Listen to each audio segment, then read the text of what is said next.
Welcome into a Bears recap, off-season style. That's Guff. That's Nicholas Moriano. I'm Cap. Lot to get to in this Bears recap.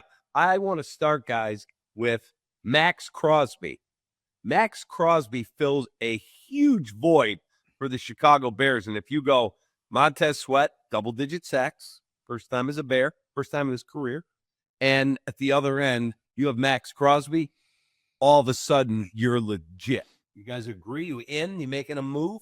Oh, you're definitely legit. And have you seen lately Caleb Williams, Max Crosby hanging out on the Rush podcast, Max Crosby's podcast? I think it's just fueling more flames to the potential fire for what could potentially happen. Who knows? But yeah, you are definitely legit if you have those two on your edge. Of course you're legit. But what's the cost? Like, let's talk cost, because I know that I saw Bill Barnwell. Let's talk about 20th pick and DJ Moore. You doing it? And you get a 2027 fifth rounder back. Yep. I'm doing that. I'm doing that in a heartbeat. You give me one of the top 5 edge rushers in this game. Yeah. You're also solidifying the side opposite of Montez Sweat. DJ Moore's contract. Obviously, you get to kind of load that onto Vegas. That's a no-brainer for me. Here's where I'm at on it. I don't love giving up first-round picks, but to get Max Crosby, I get it. I honestly don't know why the Raiders would do this deal, but pause that for a second. Here's where I'm at on DJ Moore. And everybody has thoughts. It's a very hot-button topic. Everyone, get DJ out of town. You better be sure that you have a number 1 receiver. You better be sure Rome Odunze is going to be a 1,200-yard guy next year. Quite frankly, he has to be. Because DJ's been one. And consistent. He was 2,300 yards the first 2 years with the Bears. I know last year he didn't have the productivity. He didn't have targets at times. But when you look at those last 4 to 6 weeks, who was Caleb going to? Who made the biggest catches, the biggest throws at the biggest points of the game? Who scored the game-winning touchdown to beat Green Bay twice? My point is that DJ Moore was a number 1 receiver when he had to be. And Luther Burden has the talent. I'm not sure, and I'll put it out there, I'm not sure the football IQ is quite there yet for Luther Burden. We've seen him cut routes short. We've seen him run a skinny post when he's supposed to be running a streak, or a streak when he's supposed to be running a skinny post, cutting routes off himself. Get that guy in space. I'm very attracted to that. Yeah. And don't tell me Colston Loveland's your number 1. He's a tight end. He can be a number 1. I get it. I need to know who the number 1 receiver is for the Bears. I want Max Crosby. I understand the trade, but you better be certain that you are right at wide receiver. Why would the Raiders not want to do that? They're rebuilding. They want to move off that contract. He's turning 30. Well, so is DJ. DJ Moore's what, 29? And then Crosby will be 29. They have no one for their new superstar quarterback, Mendoza, I'm assuming, to throw to. DJ is a Walter Payton nominee for Man of the Year. He is a wonderful leader in the room, family guy. Like, he checks a lot of boxes as you're trying to rebuild a football culture. And look, he's always been productive wherever he's gone. I mean, all those years in Carolina, he was productive with Justin Fields. You think he's going to be productive with Mendoza as a rookie? Probably, being that guy. And they would get the 25th overall pick. I would assume you want to build your offensive line if you're the Vegas or if you're the Raiders to give Mendoza some time. So I could see why it makes sense. I just would not do that deal if it's anywhere near the Micah Parsons 2% a player. You don't do that. No. But 1 first, DJ Moore, yeah, that's realistic. I do that. That trade really it takes care of 2. It's like it's a win-win, right? Like the Raiders get a guy that can lead their young quarterback until the end of his deal. Get another pick to get alignment. The Bears shove the window. Their window is open. It's official. Their window is wide open, and this takes care of that while they're still trying to get better. The only thing and we said this off camera, when I'm making moves, it's not all about Caleb Williams, but it's all about Caleb Williams. And so when you're making a move, how does this help Caleb Williams? It doesn't. Max Crosby gets the quarterbacks. Max Crosby does get the quarterbacks, but it's not like you trade him for a left tackle and you just took a wide receiver, a sure-handed wide receiver off the table for him in hopes that your young guys are taking that giant step. Okay. If you look at Trey Hendrickson being out there, that costs you nothing but money. Is he healthy? I don't know. That would be for the Bears doctors to determine. Bradley Chubb was just released. I'm not giving up 3 number ones to go get Myles Garrett. That's just an untenable situation. Even though he's an amazing pass rusher, I can't do that. I can't trade away all my first-round picks. So what would you guys do to address getting more pressure? Because we just watched the Super Bowl, and we saw pressure versus fight. Well, I would say this. Trey Hendrickson's really appealing to me. You don't have to give up picks. You have a guy that's familiar with Dennis Allen. And just because you go get Trey Hendrickson doesn't mean you can't draft a guy at 25. You still have that 25th overall pick. So if that's another edge rusher, give me the waves of guys that can go after the quarterback. And that's what you could do if you sign Trey Hendrickson. And what, maybe a $21 million deal, $17 million guarantee. I know PFF has put those numbers out there. That would be really enticing for me if it is just a 1 year, 2 year deal for him. Could not agree more. I'm all about money. If it's all it costs is money and you can make it work and you could rearrange some of the other guys into bonus money now. I am all about keeping 25 and getting a guy with 35 sacks. I know injuries be damned. Assuming he passes the physical, assuming he's healthy, the productivity is undeniable. And when you're talking about not giving up capital and getting that type of talent on perhaps a prove it type deal, super attractive. I still think, and you talked about the second tier guys, like Austin Booker's a productive football player when he's on the field. Yeah, I just don't want him to be my lead pass. I'm not saying he is, but if you're rotating guys in and out, I think you have something there. He needs to stop the foolishness at times, but he wreaks havoc when he's in football games, one way, good or bad. And if you could bring a powerhouse guy like Hendrickson, I'm all about money over capital. Like money over capital, assuming everyone's healthy, money over capital every day of the week. Yeah, no, I agree with that. Just because of what the Bears are in a win now mode, right? Yeah. And if you're able to windows open. So if you can keep those picks and draft guys that can produce like they did just this past draft class. Look, Luther Burden, you had Colston Lovett, Kyle Monangai. All three the highest graded player at their position at Pillow when he was playing. Another one rookie of the year was Colston Lovett. Yeah. I thought. Yeah. So if you can continue drafting players that can contribute in year one and you still have 25th overall, that is a good deal if you are the Bears in that situation. I rank the order of priority for what they need to get. Because for me, it's rush edge, D tackle, left tackle. Those three are equally important. If I'm on the clock at 25, I want the best of whoever the best player is of that position group. That's what I'm taking. Yeah, I would agree with that. But don't put yourself in a position where you don't allow yourself to pick that best available player. Desperation. Bears teams of past have been desperate at times of need.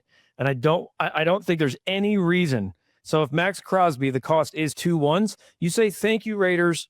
Have a great time. And we hope that you get your trade done. Otherwise, you do it on your terms, not necessarily the team's terms. And people are going to be like, well, that's not how it works. It is how it works. You set your barometer with what is the position where you're uncomfortable.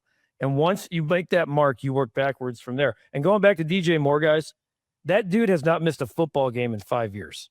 Yeah. Okay. So, and he's been banged up. And that guy's been in and out of blue tents every week. Finds way back on the field. And so I know that there's disdain towards DJ Moore, and I know we don't like the way it ended. I would question the play call, but that's just me. When you could have run the football there. DJ Moore is dependable. He's sure-handed, and the Bears don't have dependability and sure-handedness at that position right now in my mind. So when you do that, you better be sure that Rome and Luther Burden are ready to take that step. No doubt. I mean, look, if you lose DJ, you are losing something. But there are also other players on this roster, like Tremaine Edmonds could be a roster cut for cap casualty. We've been talking about DeAndre Swift offline. Is that somebody that can also be a cap casualty, but also would hurt your football team if you didn't have him? So it's not just DJ. Cut DeAndre Swift.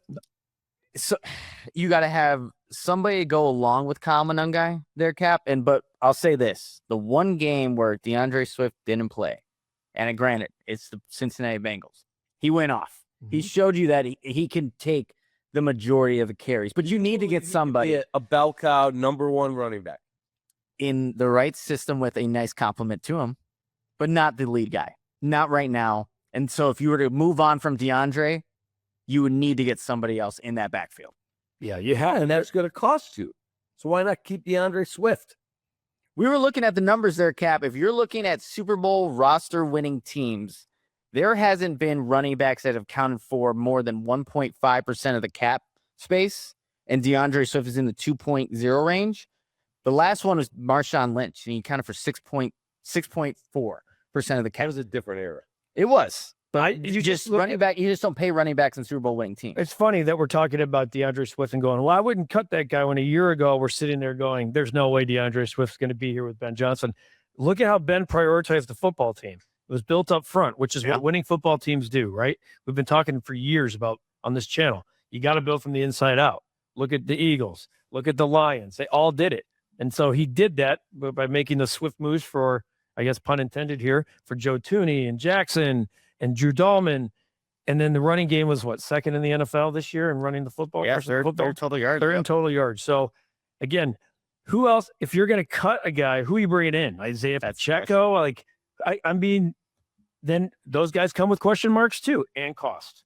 Right. If you say, oh, I'd like to get Kenneth Walker, he's unrestricted. He'll be top of the market if you're running back. Okay. Those guys are going to cost you money. Yep. Yeah, no doubt about it. Not unless they go in the draft for that. I mean, look, when the Lions got David Montgomery, they also drafted Jahmyr Gibbs. Yep. That's same exact draft. Yeah. Obviously, Ben Johnson was a part of that roster there in Detroit. Not saying that's what the Bears would do in this situation, but if they identify somebody at a cheaper rate in the drafts that can also contribute to this football team, they just identified the common guy in the 7th round. Here's another one. The Arizona Cardinals, according to multiple reports, are interested in trading for Tyson Bagent, that they like him. Would you guys move off of Tyson Bagent for a draft pick? What's your pick? What are you getting, like a third potentially for Tyson? I mean, I think that's probably what it is. I mean, you have Case Moving Keenum off him for a third. yeah. I'm not. Okay. Caleb's shown that he's durable. He's made every single game. So if a non-drafted free agent can spin into a third, keep drafting quarterbacks and develop them like Tyson Bagent. I love Tyson Bagent. He's going to start games in the NFL. My Super Bowl window is open right now, and if heaven forbid my quarterback gets hurt, It don't matter if your quarterback gets hurt, you're not winning. really? Yeah. Nick Foles? Oh, don't give me that. Don't. And Tom Brady was drafted in the 6th round. Like, okay, Nick Foles is a one-off. So is Tom Brady in the 6th round. Like, it's Brock Purdy being Mr. Irrelevant. Like, we can sit here and start naming. Stacking them. Okay, we'll keep stacking them. Yeah, they got Brock Purdy for being Mr. Irrelevant, and there's not a damn person that calls out that organization for drafting Trey Lance 3rd overall because they got away with it by getting Brock Purdy. So if you're smart, you draft more Tyson Bagents, and you trade them for capital and develop them. That's what I would do. But that doesn't mean that they're ready to play. Cap, if the Bears lose Caleb Williams, they're in trouble. I didn't say they're not in trouble. Does that mean it's the death knell? What if you have a tremendous record? All right, it's hurt fine. in week 6. Well, hang on. Well, instead of doing what ifs, is it 2nd round pick for Bagent? I mean, it's a second. Minimum. Yeah, you're doing that. You're not getting a 1st rounder for Tyson Bagent. I'm not saying I am. I said Minimum 2nd round. I'm not moving off him for. I think a third would be enticing. I think they would be very enticing. What if there's like a 3 and a 6? No. I think they would do that. I do too. I think they would do that. I do too. I like Tyson Bagent too. I think he can run this offense if given the opportunity to. He's going to be a quarterback in the league for 10 years. Like he will be in the. Doing it. Okay. I need a 2 if you want him. Okay. Well, it'd probably If you're up for 2, I'd take it too. But yeah, and I'm good on a 3, and I think you can get a star player in the 3rd round. I do. I just do. You're not getting their 2 third-round The compensatory hit picks. rate in the 1st round is 50%. The hit rate of a guy getting a 2nd contract in round 1 is 50%. Well, prior to Hit rate in the 3rd round is prior not good. Robert Poles in the 3rd round. That hit rate is prior to Caleb Williams, the Bears hit rate in the 1st round was not 50%, probably. He's been right on the holes. Has had Darnell Wright, that's a hit. Caleb Williams, that's a hit. Rome, we don't know. And We'll see this year. And Colston Loveland looks like a hit. He's got a pretty good hit rate in the 1st round. Justin Fields? He didn't draft him. I know. I was going back to the pre-polls era where I'm like, not hit, not hit, not hit. Oh not God, hit. that's a long, long Yeah, I know. list of misses there.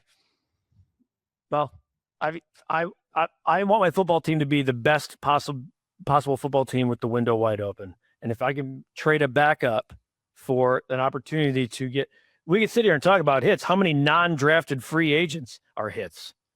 No, geez. 5%, maybe less. So Yeah. Tyson Bagent's a hit.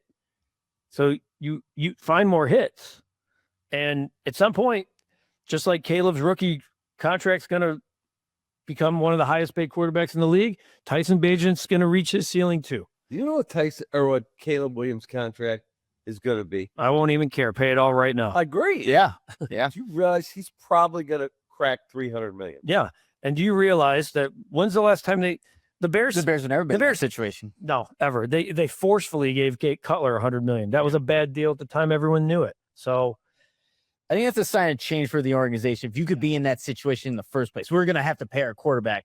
It means you have a quarterback. Right. And that's exactly where the Bears are with Caleb Williams and can be if he continues to grow with Ben Johnson. So here's what we've solved. The Bears are going to trade DJ Moore for Max Crosby, a fifth round, DJ Moore in a first rounder for Max Crosby, a fifth rounder, and Ashton Genty. And then they're going to cut DeAndre Smith. Oh, yeah, I think we're good. I think I'm in for you. saw the Bears.